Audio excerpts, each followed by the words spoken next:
All right, what's going on, everybody? Welcome to Bama Talk with John. Thursday night pregame breakdown with Coach Sean here. Go ahead and let everybody know where they can find you at and all that good stuff, Coach.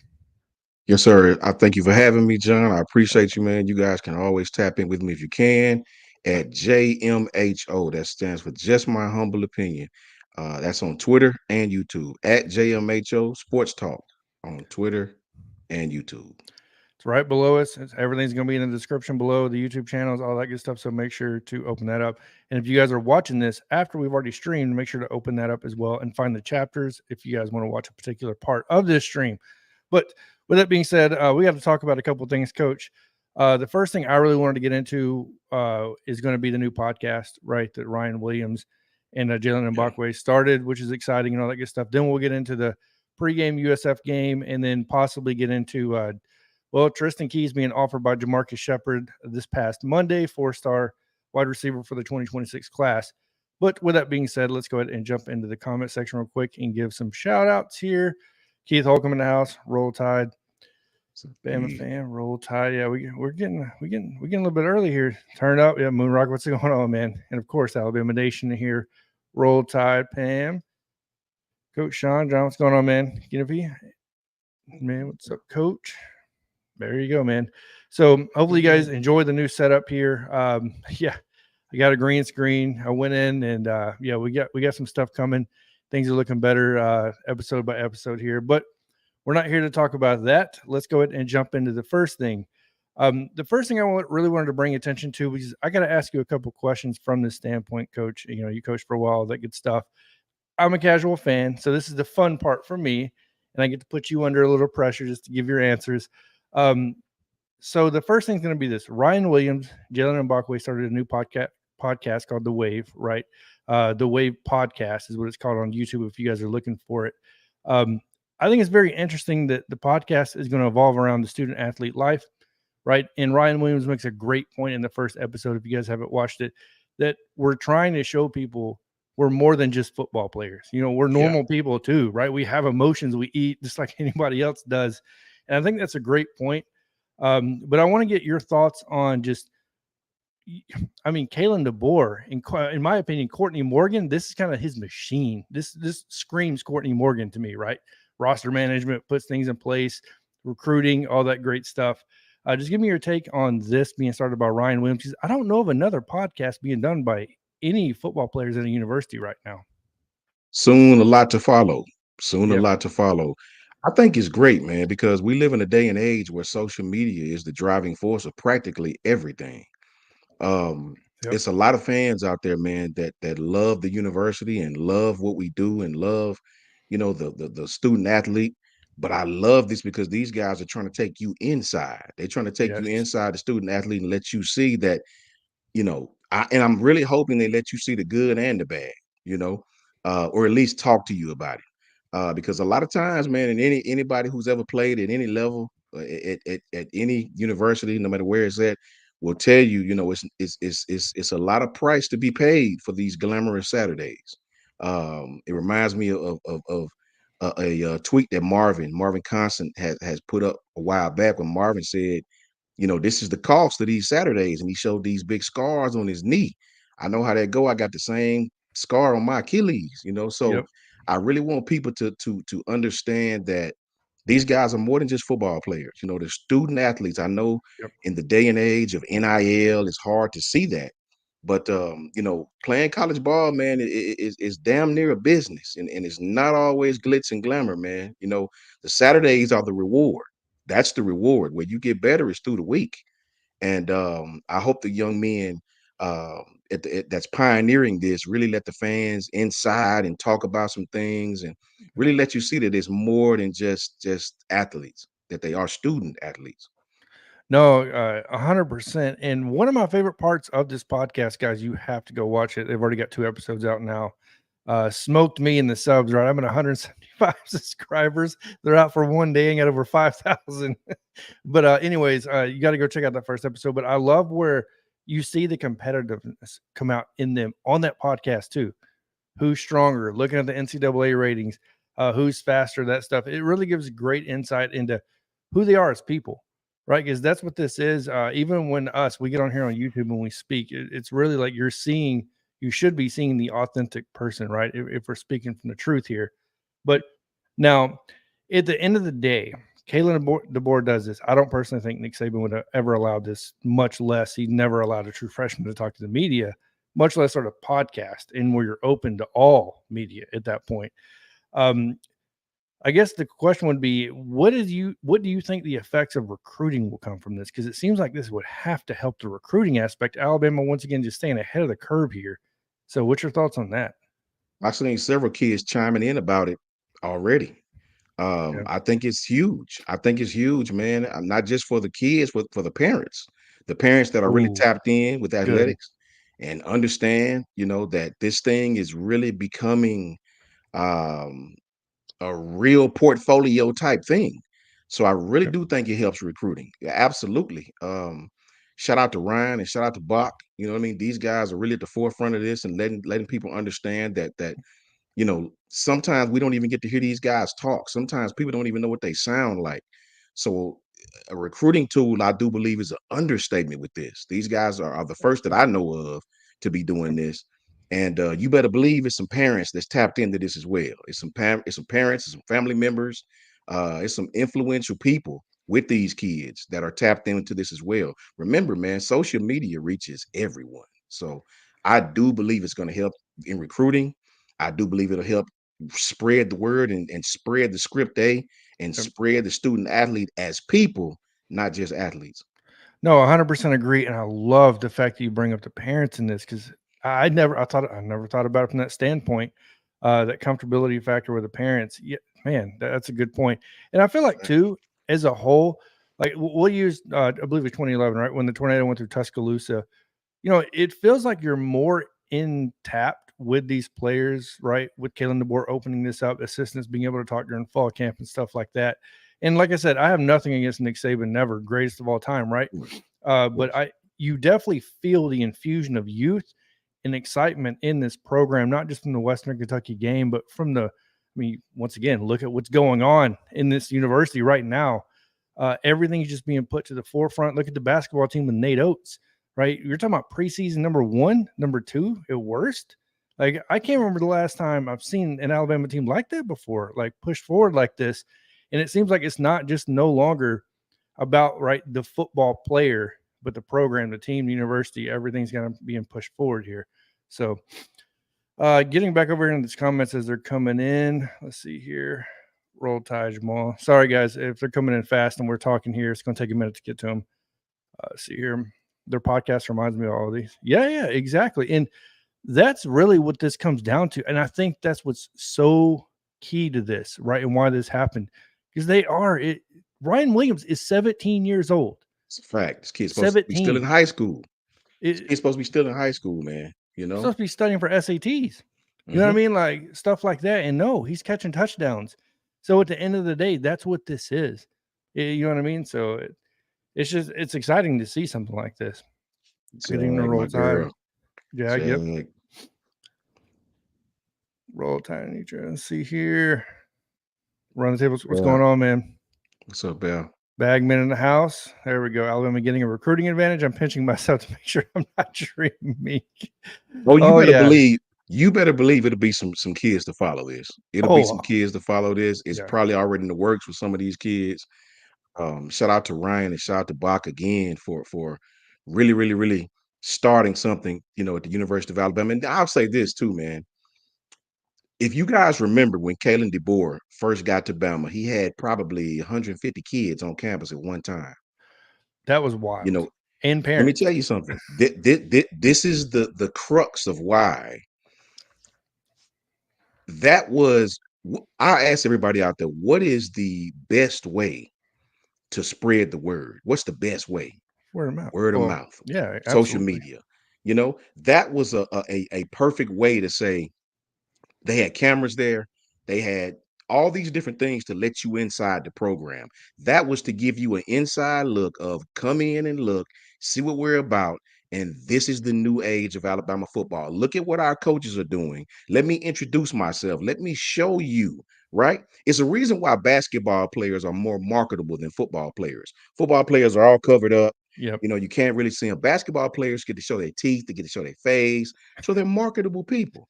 Yep. That was marketing. That was bring the cameras in. Let them see that Alabama is still Alabama.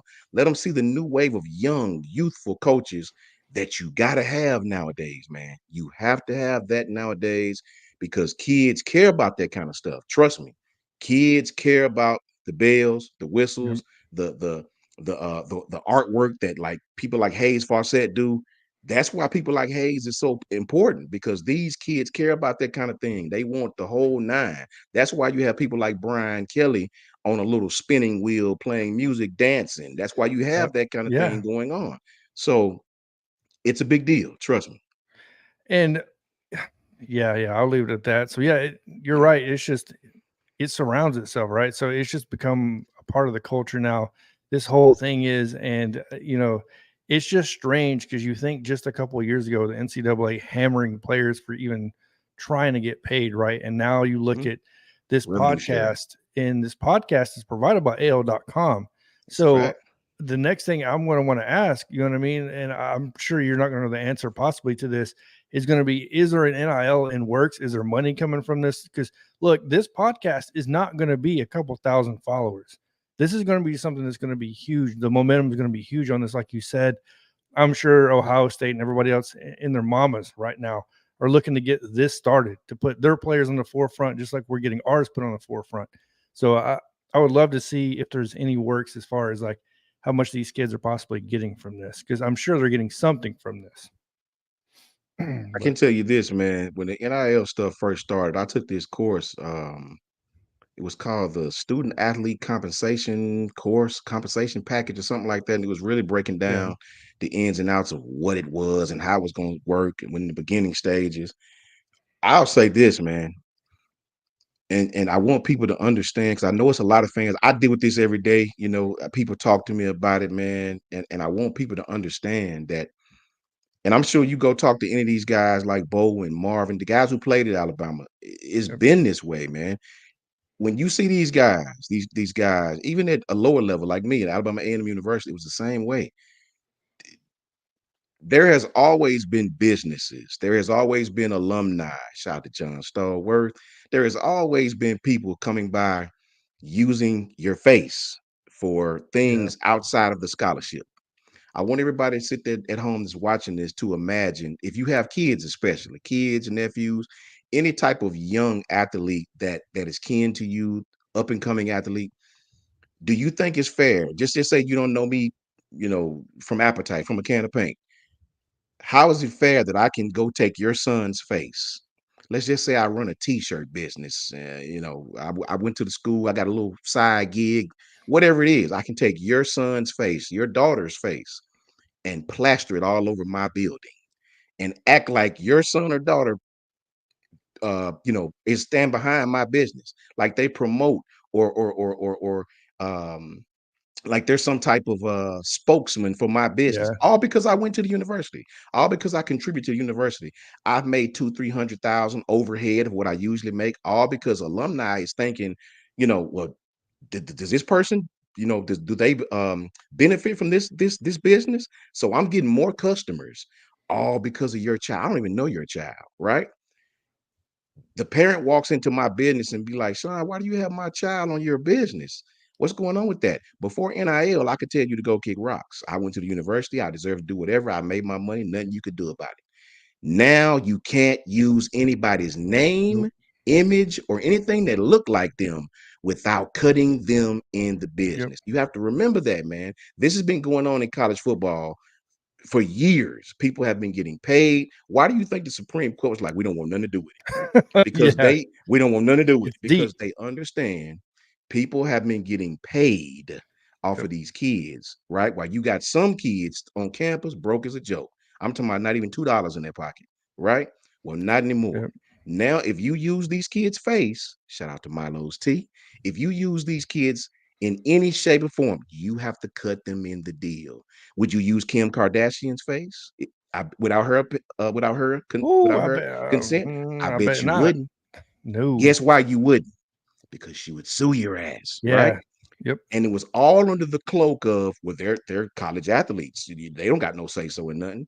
No, the scholarship said one thing that hadn't changed since the 90s, since I played, is the scholarship. All besides a few little snacks you can give now for free, right? Yeah. The scholarship says you play football, we pay your tuition on a attrition basis. It's year to year, right? It's not a Yep. 4 year Exactly. scholarship, right? That hadn't changed. It's supposed to be I play football, you pay for my tuition. Didn't say I'm supposed to go help Johnny's Winnebago service down here make $2 million. Didn't say I was supposed to go help Robert Trent Jones golf course. It didn't say I was supposed to go silent auctions and none of that stuff, Yep. walkthroughs. No. Now, if you use my face, please compensate me. You getting paid? No doubt here. What's going on, man? Coach Ion here, coaching Sean. What's going on, man? Chai. See here, and to get back to this question real quick by Moonrock, any other noticeable podcasts by collegiate players? I did some research today and couldn't find one. Now I Yeah, saw I don't. post collegiate athletes, a ton of them, right? So, but as far as in college, I can't find one. And I did a lot of research today, so I was looking for that all day. Let's see here. We got to thank Deion Sanders Jr. and the media team, Coach Brown. And see, that was actually, you stole my question, bro. Right out from underneath me was Deion came into HBCU, obviously Jackson State, started this revolution, right, of just opening doors, like kicking down doors that normally nobody would even touch, right? Right. Gets to Buffalo, and look, Buffalo, you're going to have a little bit more exposure there in the way he did business and kind of made the moves he made. It seems like it really did it creaked the door open just enough where we're all waiting for somebody to kick it down. And I feel Nice. like all at once this year, this collegiate year, was the year it just completely got kicked in. And I feel like the podcast, like you said, if you go back and look at Dion, I believe it was the Instagram handles on the back of the jerseys for fall camp. It's crazy. Oklahoma State QR codes in the back of the helmet for NIL. That's a Like fact. all this stuff came down at one time. So, Yes. but no, big shout out to Dion for this stuff. Go Obviously, at look, go ask Dan Lanning. Dan Lanning kind of went in on Dion about, they do it for clicks and views and they're leaving the conference. So what? Well, guess what Dan Lanning did about a month after that oh, in Oregon? The exact same, same same thing. thing. Yes. So, it is what it is, guys. The cameras, they're here to stay, man. They're here to There you stay. go. The players lunch for Georgia. So that is current players, Coach I. Mhm. So yeah, and see here. Yep. There are two player podcasts current for Georgia. There you go. And I'm if I'm willing to bet this was something that had to be proposed to somebody, and that's why AL.com is running it. I'm assuming the one at Georgia is being ran also and vetted before this information gets put out in the social media. Because obviously the last thing we want to see is not just these people will say, well, you don't want the kids committing tampering rules. No, I'm looking at the fact that you still have to protect them as athletes. That's a Right. fact. So you still have to think of them as a human being at the end of the day. And you have to protect them from themselves almost in a Themselves. way because the fame, I don't know, you may have been famous in high school. Speak to me on this, coach. Is the fame different in college when you speak? You know what I mean? When you step on in Tuscaloosa versus As- Foley or as- somewhere like that? Astoundingly different. You go from locally known to nationally known, just like that. Trust me. Oh, goof. I love this comment. I hate to say it, but Cam Newton has a great YouTube channel. Look, I watched, was it 4th and 1, I believe is what it's called, all the time. Yeah. And I can't stand Cam Newton as an Alabama fan, right? But no, and I don't know if Goof, did you see the one recently he did with Johnny Manziel? He brought Johnny Manziel on and stuff. I don't know if it was recent. Great one to watch. Told the Yeah. stories about Johnny being Johnny, riding A&M and stuff like that. But all right, guys. Well, we'll lay off the comments for a minute. Now let's jump into the heart of this thing, the beef, right? So we're talking about number 4 Alabama taking on South Florida. This game's going to be in Tuscaloosa. Let me look at the kickoff time. I believe it's 6 p.m. Central Time kickoff. Weather's supposed to be like 79 degrees, something like that. So way better than against Western Kentucky, where it's raining and miserable and everything else. But with that being said, yeah, just I guess give me your overall impression of what you could possibly expect from Alabama in this game, and then I got a couple questions for you. I think it's a lot of outside noise with this game because their coach has said some things in his media day. Yeah, He said some things, a little bravado on his chest, and that's cool, no problem. Alex Golich, this guy is a guy who averaged 31 points per game last night, almost 32. Yep. Averaged about 451 yards a game last year. Offense was very good, to be honest with you. These guys were 7-6, 33rd in points per game. I think his offensive coordinator is Joel Gordon. I think his Yep. defensive coordinator is Todd Orlando. Um, I mean, they got some players, man. Let's make no mistake about it. You got, I think his name is Byram Byron Brown. Brown. This Yep. kid's about 6'3", 210. Kid threw for 3,200 yards, over 3,200 Yep. yards, 26 touchdowns. Had another 809 yards rushing with 11 touchdowns. Kid hurt us a lot on the blitz last game. Um, they're deep at running back. They've had some transfer guys come in. Naquan Wright, this guy's still there, about 5'10", 205. Had around 800 yards. Keywan Powell. They got some players, man. They got some players. Make no mistake about it. South Florida's gonna beat some people, but it won't be Alabama.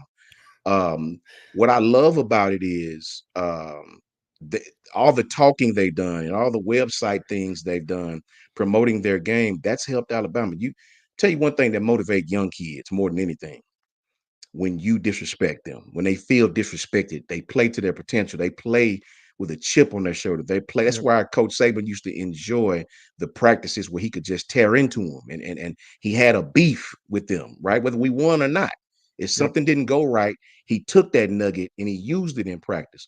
So they've done a lot of talking in South Florida, man. It's been a lot of disrespectful things come from those guys, and it's cool. It's all in sports and things like that. But I will say these guys run a complicated offense, man. That veer and shoot is very Yeah. Tennessee-like. A lot of different things with their offense. I watched and I seen a lot of Art Browse in their offense. These guys do a lot of different things with space. They create a lot of space, man. A lot of things they create. Um, their receivers tend to line up very, very, very wide. These guys will damn near look like they're at the sidelines almost. Very, Yeah. very, very wide splits, and that's to create space, man. Always remember, when you create a lot of space, that helps the quarterback reads. That makes the Yeah. reads simpler. He can see the reads better. And it forces you that, well, they try to force you to play a lot of man coverage. They want to force you to play man coverage. They want to create space, man. They want to run a lot of screens. These guys run inside zone, right? They run inside zone A with a lot. lot of tempo, a Yep. lot of tempo, man. But don't get it twisted. These guys will run power. They'll run counter. A lot of perimeter passing outside of the hashes, and they try to go as fast as possible, right? A lot of different things they do with their slot receivers and their wide receivers. A lot of fades, hitches, screen game is very, very prevalent. So a lot of different things these guys do on offense, man, that can make it tough for you if you're not careful in the secondary. We need our defensive line to play exceptionally well. We need to get a lot of pressure on the quarterback, but be very disciplined in your rush lanes because this quarterback will take off. 100%. So you pretty much covered about everything possible here. No, Byron Brown, I was big on him, right? So he looked good. I'm just going to start off by saying this. It comes down as fanatics on here, Coach Eyes on here. It comes down to the Jimmies and Joes, man. And I would love to give South Florida more credit, but I'm 100% with him on this. And I'm going to tell you why. Give me Bama to cover minus 31. USF Yeah, acting like they they got coming. a real shot here. And like you just said, you can spin that as disrespect all you want. But at the end of the day, what game did Jalen Milroe not play last year? What It's a game did fact. he not stand on the field? It was at South Florida.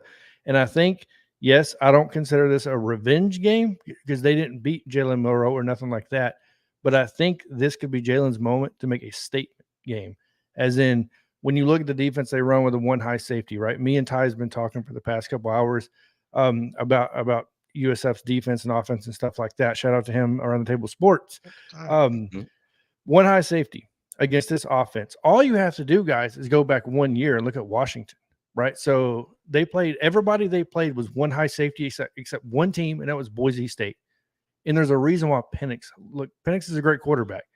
But when you play one high safety against this spread offense with a pro style approach from the running game, it's very dangerous, especially when you talk about Ryan Williams, right? Getting down, like, God forbid, press man, right, with the one high safety, and this guy gets loose.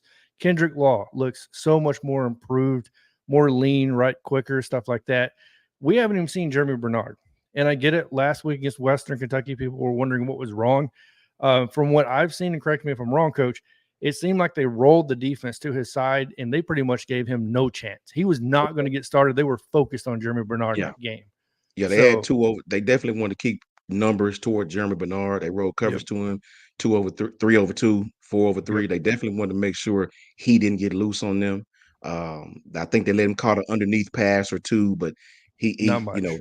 they did not want him to beat them, right? And that's all from no film study of Coach DeBoer being at Alabama. That's all from Washington, right? Yep. So that's all it was, man. And you know, I'll say this, John. I don't really believe in revenge games either, but what I do believe in, I think it was a lot of talk after that USF game. That USF game really sort of set the tone for the rest of the season, how bad we played, right?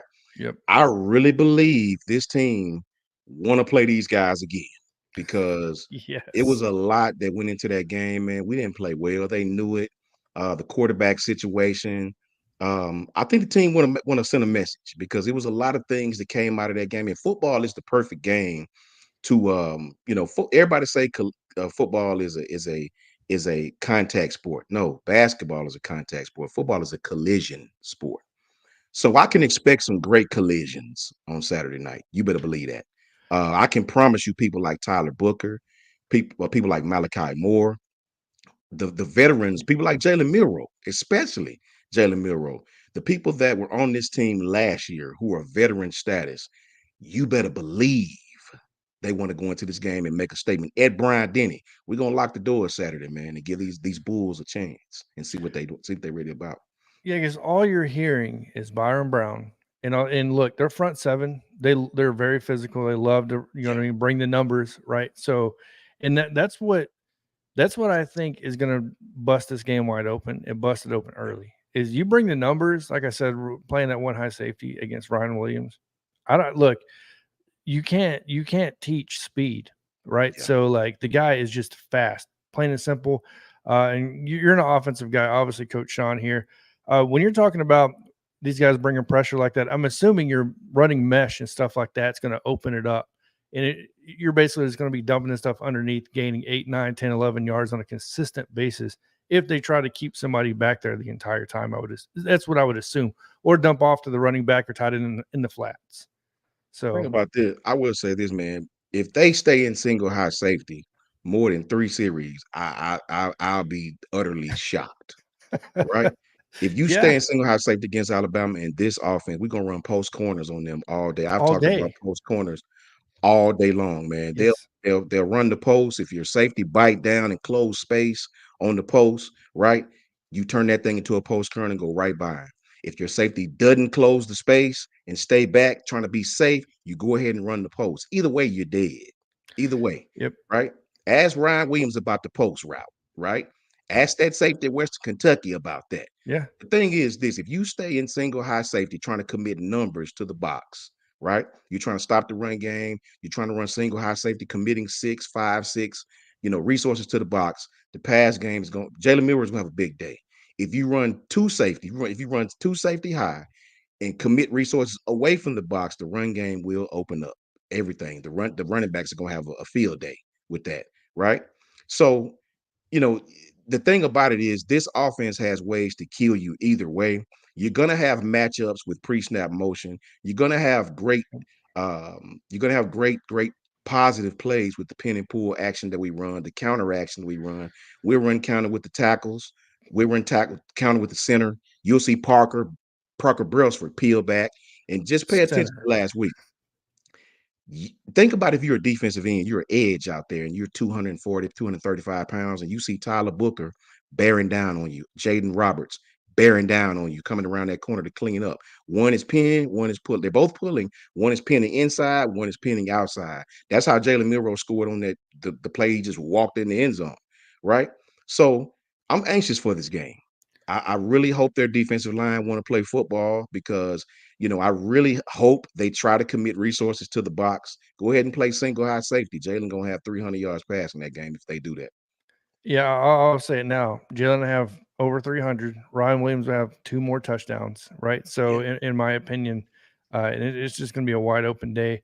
But yeah, let me get back over to this real quick. So the one thing that I really look at is as far as a disadvantage for South Florida when it comes to against our offense is the secondary. Their front seven, I would say, is pretty good, but their secondary, number one, is young. Number two, their secondary it's not great at it's not great at being proactive, right? It's very reactive. Yeah. And when you look at who you're about to play, it spells disaster across the board, in my opinion. And that's why I 100% agree with Coach I think this game will bust wide open very early. And I think at this point, Jalen Milroe and a bunch of these guys are wanting to step on people's throats at the end of the day because they're tired of hearing about South Florida at this point. Of course. And if you look on their website, and I get it, they're trying to promote the game. I get it, Yeah, man. They're taking this time to get their name South Florida out there. I get of it. I course. understand. I understand how marketing goes, right? You wanna. It's the same effect as normal social media. You put something positive on social media, nobody gives a damn. You put something negative on there, everybody click on it, right? Just So like I YouTube. understand that. Here's the bad part about that, though. Somebody's got to get a belt put their ass. I mean, I hate to say it that way, but the truth Yeah. is in the details, man. And the bottom line is these guys have to play it out. Now I will say this. I will say this on the flip side of things. We have an extremely young secondary that didn't really get challenged a lot last week. This offense is completely different. This offense will challenge the secondary. They'll come out in bunch sets. They'll come out in 2 by 2. They're gonna make our defensive backs really play this game. I think our defensive backs are young. They'll try to confuse these guys. They'll run simple things like meshes across the formation. They'll do a lot of things in space to try to get the DBs one on one, and they will take deep shots. So they will get tested down the field. We didn't really get to see how well we were down the field a lot because TJ and the other quarterback was under such duress this past Saturday. This team will try to attack us downfield. I'm sort of anxious for this game because I want to see how our secondary, being as young as we are, reacts to it. I think this game would be good for us, but I do believe the physicality and the motivation to play this team, just like Coach I said, will break open late, and Alabama will run away with this thing. Yeah, no, I 100% agree here. So moving down the board here. So that was going to be my next question was this is should you expect less rotation in this game early on than you did against Western Kentucky? Because look, I went back and watched the Western Kentucky game.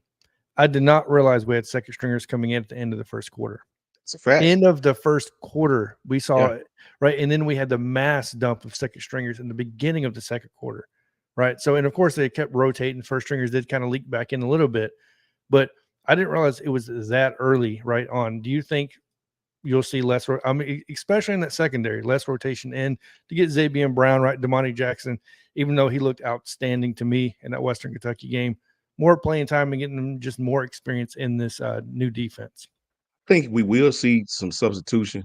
I think Zabian, if he's healthy, if his hand is healthy, Yeah. he will play a little longer. But I don't think you'll see it as quickly as you did last week. I think these guys are getting an opportunity to go out and really get in a rhythm. I don't know if people know it, but on that long drive that Western Kentucky had, that was 18 minutes, I think it was. That was Yep. because you had half the starting defensive line out. And James Smith and those guys played well. Don't get it wrong. They did not get in the end zone. But we were subbing, just like John said, extremely early. I don't think you'll see it as early this game, but you definitely are going to see some rotation. Without a shadow of a doubt, heavy rotation will be in this game. I just don't believe it'll be as early as we saw Saturday. I got you. So get back to the chat here, guys. Sorry, it took us a minute. Y'all think we're going to hang another 60 piece? I really do. I think this game is a matter of Jalen Milroe pumping these guys up. You know what I mean? And it's, in my opinion, it probably wouldn't be hard to pump up these freshmen, right? So Yeah. Ryan Williams and Mbakwe and these guys, Quay Rusall, right? Robinson. These guys seem eager. And it seems like this game, unfortunately, the USF is the pile of dirt in front of the bulldozer. And you're probably going to see this look really, really, really bad leading into a Wisconsin game that I think could be almost just as bad because of the way the matchup looks. But yeah, So going into this, why Kobe Prentice has the speed Austin needs to start. Yeah, Kobe Prentice, same thing. I think you're going to see a lot of rotation at the receiver position, Yeah, in my opinion. I think so as So well. yes, not against. I really do. I think so as well. I think these guys are you know, they've heard the same. They have social media just like we do. They've seen all the things that's being said, Yep. and I think they're going to be motivated, man. I think they're going to be motivated to come out. And what's up, Buck? Shout out to Buck, man. Shout out to Moon Rocker, all the brothers in here, all the fellas, all the fans. Thank you guys. I think these guys are gonna be motivated, John. I think they'll be exceptionally motivated. I love the scheme that we have versus their defense. Last year, even in horrible conditions, we just didn't play competent football, man. I'm just not a high-low guy on 3rd and 3. You know, I'm just not, right? I like competent football. Yep. I like football that complement one another. And I like play calling that complements one another. I like play calling that complement the down and distance. That's what I do. That's what I love. And we didn't do that last year, man. We put our offense in continuous, ridiculous Jeez. situations on down and distance. And we really made it easy for South Florida to get motivated and to hang around and look up, and we're in a fight that we shouldn't be in. So I think Tyler Booker and the leaders of that team, Malachi Moore and Lawson, Deontay, and you know, Jihad, I think these guys will not allow Alabama at home on ESPN with this team that are hanging their hat on. They played us close, right? Yeah. I think they're not going to allow the team to come out and lay a dud. I think these guys are going to go out and run a sophisticated offense. I'm really excited to see if they play us with one safety high in the type of style defense that they play. It's going to be exciting. The running back's going to have a big day if they come down and play two. If they play two safety high, if they play, so it's going to be exciting either way, man. It's going to be exciting. What we need is the fans to be more loud. We need the fans to come into Bryant-Denny Stadium and really set the Yep. tone, man. We need better effort than Western Kentucky. We need the fans to go stupid Saturday, Yeah. like really, really, really act like it's an SEC team. We need the fans to make Bryant Denny a hostile environment as South Love Florida it. comes in here. This is why I love football season so much right here. Pumped That's up a just fact. listening to this. That's a Um, fact. Moonrock here, thinking the USF got a chance to tell me you're new to college football without telling me. Look, the people that are saying this are probably the ones playing NCAA 25 on freshman mode. You know what I mean? That's probably the ones telling you that. So just keep that in mind as well. So yeah, in sentiments here from Buck, I want to see a fluid and balanced offense. That's what I preached in game one against Western Kentucky. I just want to see consistent play calling, like you said, complimentary ball, right? Yes. The down and distance, all this, it should make sense. If it's 1st and goal at the 1 yard line, Yes. me personally, I don't want to see a throw to the outside the hashes. I don't want to see nothing like that. Yeah. Run the ball. We can run the ball. Let's Yeah. run the ball, like Funny Main says. So Nick Sherrill sent a press conference in South Florida. Yeah, and their coaches. Yep, I guess. Hey, you stupid goofy. Yep. Same thing. Sustained drives. And the one thing I always take away is the first drive or two. I try not to put too much premise on because most Thanks. of them are scripted, right? So they're kind of laid out to what it's going to be. I kind of look third, fourth, fifth drive. Yeah. And these Shout out guys, to them. they're gonna bring pressure, John. They're gonna bring pressure. So Jalen is gonna have some downfield opportunities. Yeah. Um, you know, they're gonna bring pressure. They're gonna try to do the same thing. The script on Alabama is put pressure on Jalen Milroe, and you can at least stifle their offense. So I'm looking for these guys to bring pressure. I'm looking for them to bring a couple of stunts. I'm looking for them to disguise some things and try to confuse Jalen. But I look for Jalen to have a huge game. I think at times last week, and it's normal to be expected first game, we held the ball a little long in some series, right? Yep. I much rather see him do that than throw an interception and give the ball away to the other team. So I'm cool with that, right? That'll get better with the more reps he take, the more game reps he get. So that's perfectly normal, right? They were saying the same thing about Joe Burrow, his first game or Yep. two in LSU. You know, he's holding the ball too long. So the game reps will take care of themselves. It's just going to be anxious to see how South Florida plays us from their defensive perspective against our offense. So Moonrock here defense needs to get a touchdown as well. Now I will say Yeah. this. Thanks to Ty on this, I went and looked, and for sure, the one knock against Brown is he stares down his receivers. And the last thing you want to do against Keon Sabb playing, vision coverage. You know what I mean? He's basically going to be watching the quarterback's head and eyes, is to be staring down receivers because dare say it, you know what I mean? You could see another interception or two by the back end here, depending on who's in coverage. Demani Jackson, I think it's not going to really matter. So When I watch yeah, that guy on tape, John, I notice he rarely goes to his third progression. It just seems when I rare. watch him, he'll go from 1 to 2, and if two's not open, he'll take off, right? Yep. I've seen him go from 1 to 2, 2 to 3, but it's not a lot. It's not a lot. He's not the kind of guy that's just gonna sit back there and go from 1 to 2, 2 to 3, and come off 3 and go to the hot or go to the hot Nope. first. He's just not that kind of guy. He's athletic as hell, so he'll go from Yep. 1 to 2, and if Bama's putting pressure on him, that bodes well for us. That bodes well for us. Pressure is the key with guys like him, and disciplined pass lanes. That is how, when Colorado played North Dakota State, that is the thing that irked me to death. They had great pressure. They just got out of their pass lanes. They got out of their pass lanes, quarterback takeoff. You got to be disciplined on your pass lanes, man. You cannot allow the quarterback to escape, because playing the defense that we played with the vision coverage, right? Um, that could turn into a big play for them if he's able to break contain like that. Yeah, Red Morgan. Yeah, he had a couple bad plays last game. I get it. Defense played lights out for the most part, but I believe he had a pass interference called or something similar to that, or holding, and then he got caught up a couple of times, but for the most part. So over here on my screen here, I'm looking at the last games for both Alabama and South Florida here, and both teams almost mirror each other, right? 8 of 15 on third down for South Florida, 8 of 13 for Alabama. The big difference is total yards: 600 yards for Alabama, 403 for South Florida. And look, if I were to tell you we ran for 334 yards after watching this offense for the past 4 years struggle to run the ball, I would almost shit myself. You know what I mean? I remember, if I remember, Roydell had a big day that day, if I remember.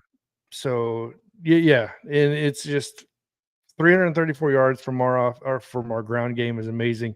Now look, South Florida did have 231 yards. Yes, air raid, but look, guys, they can run the ball too, right? That's And right. me and Ty talked about it. They got a kid we'll bring up here in a minute, Joby and Brown. I can't remember his last name. Um, Pretty good running back. He had 78 yards in this past game and two touchdowns. But yeah, either way, moving on here, they're averaging 5 yards per carry, 7 penalties. It's early in the season. I would assume, Coach, you're going to have early mistakes early on in the season like this. 7 for 85 for them, 7 for 59 for us.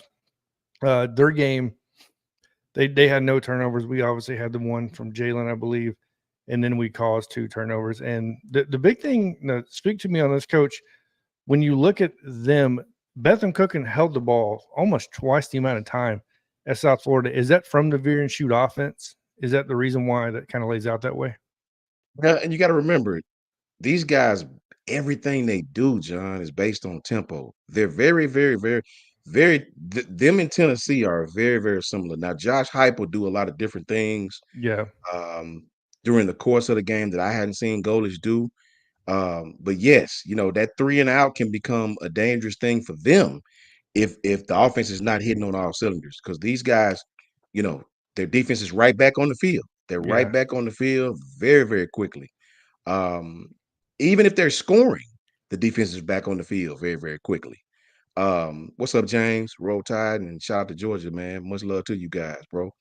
Um, yeah, these type of offenses that really, really, really go. That was Lane's problem for years, right? He had some defensive personnel in the past. It's just that type of offense, man. If you're not effective, you really on offense, you really, really, really put your defense in a bad situation as the game go on, especially the longer the game go on. Every time you go 3 and out quickly like that, your defense is trying to get a quick breather, and they're right back out there. Yeah, it's wild. Defensive backs need to wrap up. That was my biggest takeaway as far as, if you had to pin something on the defense, the Yeah. wrapping up was definitely frustrating at times.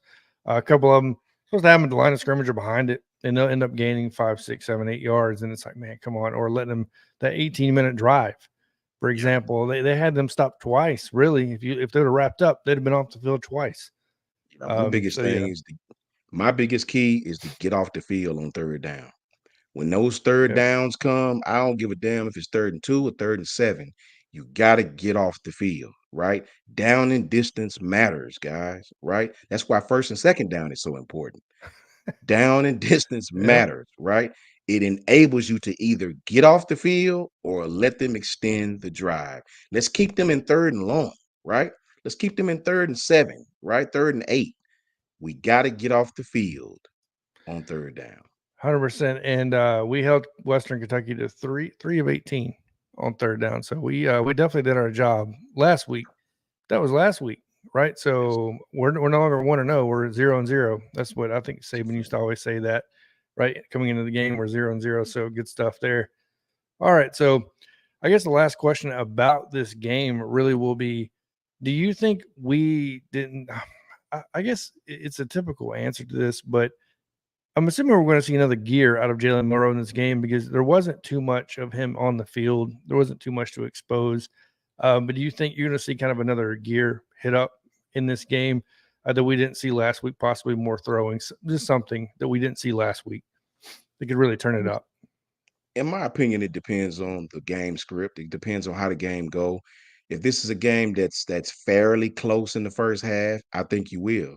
If this is one of those games where Alabama get ahead 14 to 17 to 21 points, maybe not. Maybe he shuts it down in the third quarter, Yeah. maybe throw it 10 times, 11 times, right? It's really no need if you're ahead like that, right? The less film you can Yep. give, less film Wisconsin has, right? But if these is one of these games where we come out and we punt a few times and the game is 14 to 10, 14 to 7, 7, if it's a close game, I think then you will see Jalen Milroe get Yeah. a lot more opportunities to be Jalen Milroe. Got you. All right. So, with that being said, I guess, and before we move on to the next subject, give me your score prediction in this game. Do you have a score prediction in mind? I'll say this, man. For everybody out there, all my guys who ever did podcasts with me, they know I don't give sport scoring predictions because the last time I gave one, we lost to Yeah, yeah, Tennessee. yeah, yeah, yeah. Right? And we don't want to talk about that. That was a very bad time for Coach Sean. Very, very, very bad time. Anytime you lose to that school, that's a very bad day for me, bad week, bad month, Agree. bad year. But I'll say this. I said last week that we should win probably by about 40 or 50. And so Leave I'll it at say that. we should probably win this game. I'll say we'll cover the spread and give me about 35 to 40 point win in this game. All right. So, yeah, I actually have it at 52-3 is where I put it at. So, I think that the quarterback, I think it'll be a bend don't break type first couple of drives. Brown, he is athletic. He can run the ball, right? He can get him a Yeah. couple first downs to keep it interesting early in the game, more so than last week, right? So than what went on. And even then, TJ Finley did drive them down the field a couple of times. It's just one time they were near the red zone and we just got an interception. Keon Sabb intercepted the ball. So, yeah, I believe they'll have a couple of drives, and I think they'll at least get a field goal out of this. But I got 52-3, so make sure to leave in the comments, guys, on what you guys' score prediction will be. And now, moving on to the last subject before we get off here, because we're almost hitting 49 minutes. Jamarcus Shepard offered a 2026 recruit, four-star wide receiver Tristan Keys, a scholarship. I don't know how much information or how much research you've done on him. He's a number 4 wide receiver in the 2026 class, number 24 overall nationally, number 1 player in the state of Mississippi. But more importantly, I believe he's best friends with Daniel Hill, who was already at Alabama, the running back. So it looks as though Kalen DeBoer is starting to settle in. He's starting to reach into Georgia, reach into Florida, and reach into Mississippi and Alabama and get comfortable with these programs.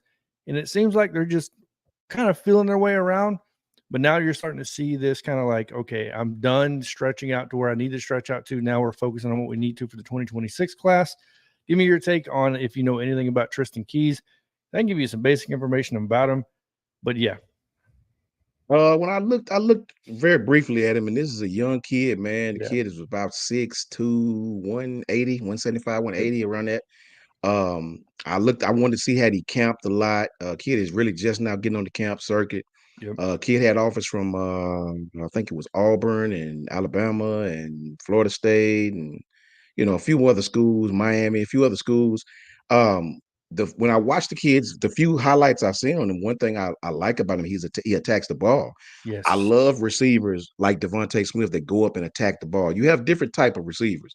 Devontae was Mechie was not really the kind of guy that would go attack the ball. Mechie was the route runner, right? Mechie created space with his routes. Yep. Devontae was the type guy, even if he's covered, he was going to get that thing. If he was covered, it's his ball. That's what he says, it's my ball. This kid will go get the ball. He'll go up. You can throw that thing up. He'll go up and get it. I would love to see this kid's vertical. A very, very aggressive receiver. Reminds me a lot of the Washington receivers that Coach DeBoer had. Um, I don't know how fast the kid is, right? I hadn't seen any times, but the kid looks to have great speed, attack the football, very, very, very handsome vertical, if you know what I'm saying. Very, very, very uh powerful receiver as far as going up attacking the football. So that is one thing that I did see. Obviously we're gonna dig into this kid more and really see Yep. some other sports that he played and some things that he's done. Very young kid, 2026 kid. So this kid got a lot of growing to do, but he's already like 6'2", 175, 180 ish maybe. And really happy that we got this kid. I really see the type of receiver that these guys are trying to go get, and I couldn't be more ecstatic and excited about it. So here's what I've taken away from him, because I had to watch film because there's not much profile on him already, and I'm trying to do my Facts. own kind of profile as well. So his main offers that people are saying he's going to take serious are Alabama, Tennessee, LSU, Ole Miss, Mississippi State, Florida State, and Auburn are kind Mhm. of the standouts. So from watching film, and they just did an official like height and weight. He's listed at 6'3", 175 now. So when I watched the game film of his sophomore season and then watched I can't remember what it's called. It's like something Max 50 or something like that, which is a camp. It looked almost like two completely different players. The amount of growth that happened in like a couple months seemed to be phenomenal, right? But from his film, I gathered very physical player with great speed. I didn't see anything like next gear speed, but once again, there's not much out there on Tristan Keys right now as far as like going and seeing and watching a bunch of film on him. I put great at high point in the ball, especially on 50-50 balls. The dude looks like he has gigantic hands, by the way. When he Yes. holds his hands up, it is like, okay, that dude has some mitts on him to catch a football. I put does a great job of finding open space on the field. So he may not be like an elite route runner per se, but man, when that guy finds space, he definitely exploits it. I put does not let the ball get to his chest. He attacks the ball just like you said. Great job of working through contact. So I'm talking about initial and after the catch, obviously, and outstanding hands. I mean, he can pretty much catch anything you throw his way. But if you go watch that camp, I didn't realize how quick he was, the burst he had until I went and watched the camp film. And I was like, oh, this dude's serious. Like he's got that speed that you don't really see in the sophomore season highlight tape. So don't be fooled by that, right? So, and more information, more tapes going to come out on this guy and stuff like this. But I definitely hope Alabama can land him. And like you said, when you look at him and then you line him up against Polk and Dunze and these guys, like he's a replica of what you want to see in this Kalen DeBoer offense, it seems like. So Fact. I seen him at the I think it was the next Future 50 camp. that's That's it. the Future 50 is what I was thinking of. I Yeah, couldn't think of it.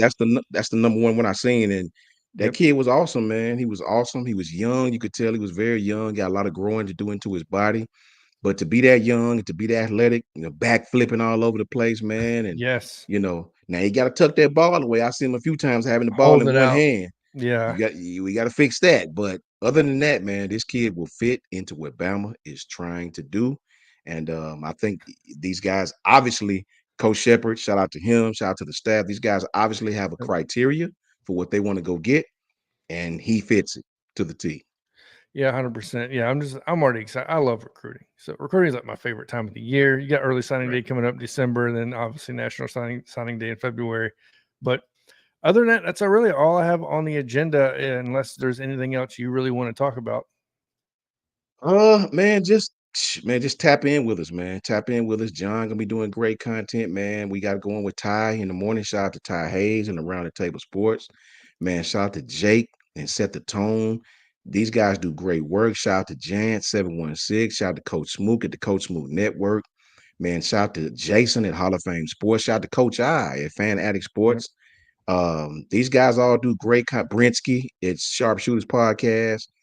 All these guys, man, do outstanding work. Shout out to my brother Carl, Coach Carl Taylor, and on the block Sports Talk. I mean, he's doing great things. Tap in with him and run his numbers up.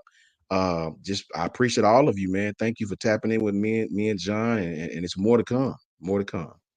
So, Chris, on the next one, we'll definitely spend some time on Auburn. But we're yeah. Let me say this about all. Let me give Chris me. I put belt to Chris's ass a lot, and he know it's all in fun, right? But let me tell you this, Chris. You guys are doing a hell of a job in Auburn, and I can't stand Yeah. it. You guys are recruiting very, very well in Auburn, and I can't stand it. But give y'all credit, man. Whatever your Yellowwood dude is doing is working right now, right? Yep. So if you are Auburn fan, I guess you can be ecstatic right now, man. We y'all did my alma mater wrong last week. You didn't have to do us that way, Chris. You didn't have to Oh do us that gosh, way. But it's okay. that was bad. Shout out to you guys, man. And I like when Auburn's good because it makes for a great Iron Bowl. I'm tired of hearing about Ohio State and how that game matter. I like when Auburn's good. I don't like when Auburn Yep. trash. I like them to be good. So when we beat them, it looks better for Alabama. Shout out to Eric D too.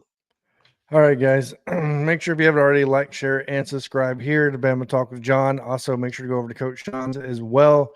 Subscribe over there. Make sure to check out both of the Twitters. As you guys can see, I just changed my Twitter name for this channel, which I'll be keeping now long term. So at BT with John, so at Bama Talk with John, then at JMHO, just my humble opinion, Sports Talk with Coach Sean here. I'm going to be doing this every Thursday night at 7 p.m. game breakdowns and stuff like that. Hopefully Coach Sean will tap in every time, and then I'll be jumping over to his channel after every post game that he allows me to jump on. So Time. make sure to check out there, and then I'll be hitting up Ty Hayes Around the Table Sports tomorrow at 9 a.m. as well. So it seems like we're Yes, just sir. constantly making content, studying film, and all that good stuff.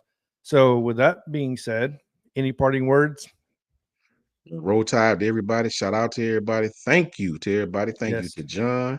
And much love to you all, man. Tune in Saturday. Belt to Same thing, ass. guys. Coming Yes, soon. exactly. All right, guys. Everybody have a good day. And as always, roll tide. Roll Tide.